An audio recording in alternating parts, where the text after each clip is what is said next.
Well, if I'm allowed just one word, it's wow. This has far exceeded my expectations. This has been as informative as I hoped it would be, but the discussion actually has been, I think, much more rewarding in terms of the exchange of information. So I thank everybody for participating in this today, and I think it is worthwhile.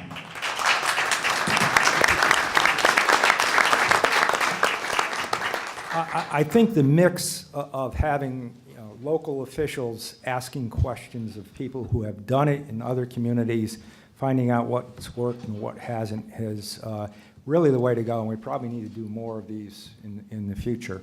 It's not our standard way of doing business. It's usually the normal public information meeting, one person speaking and the rest of the audience asking questions. But I'm also extremely glad that we've taped this whole event, because we've got some great quotes today, everything from sustainable capacity to the fact that safety is not compromised by express toll lanes or by narrowing the width of the lane to 11 feet.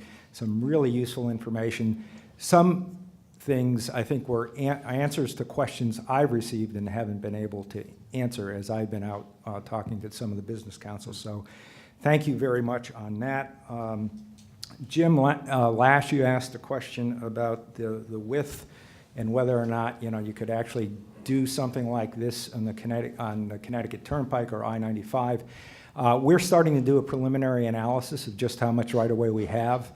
So we'll have some results on that. We don't expect that we would be able to achieve something like an express toll lane for a length of 15 miles or so without having to do some widening of the pavement. And the question will be, how do you do it selectively, and where can you accommodate it without having much of the way of impacts and stuff? So we will have answers to some of that as the study progresses, but that's why we're doing the study, is to ask some of those questions and try to get some of the answers. The website, again, the video for this will be on the website. As Arnie said, some of the questions that we weren't able to answer today, we'll get the answers to, and we'll get that up on the website. I want to extend to everybody else actually, I'll ask of everyone else in the room, we're willing to go out and meet with smaller groups. So if you've got a group meeting and you want us to come in and talk about this, we're willing to do that. We're at a stage of this project where we need to get out to the public more. This is sort of our first stepping off point with this conference here today. So I'm really looking forward to tomorrow morning in Hartford. A different set of issues. You're going to see a lot more questions about converting the existing HOV lanes to HOT lanes.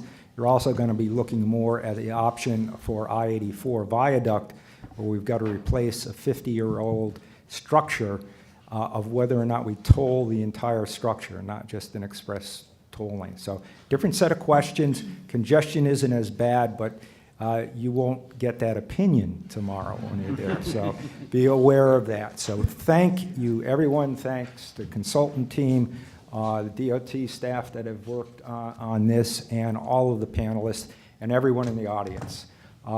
Again, check if you haven't been to it, we've got the website. You can keep up to date on this.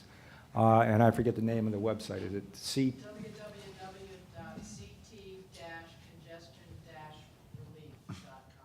whatever she said, and I think it was on the PowerPoints as well. So, and it's on a lot of the informational material on the table.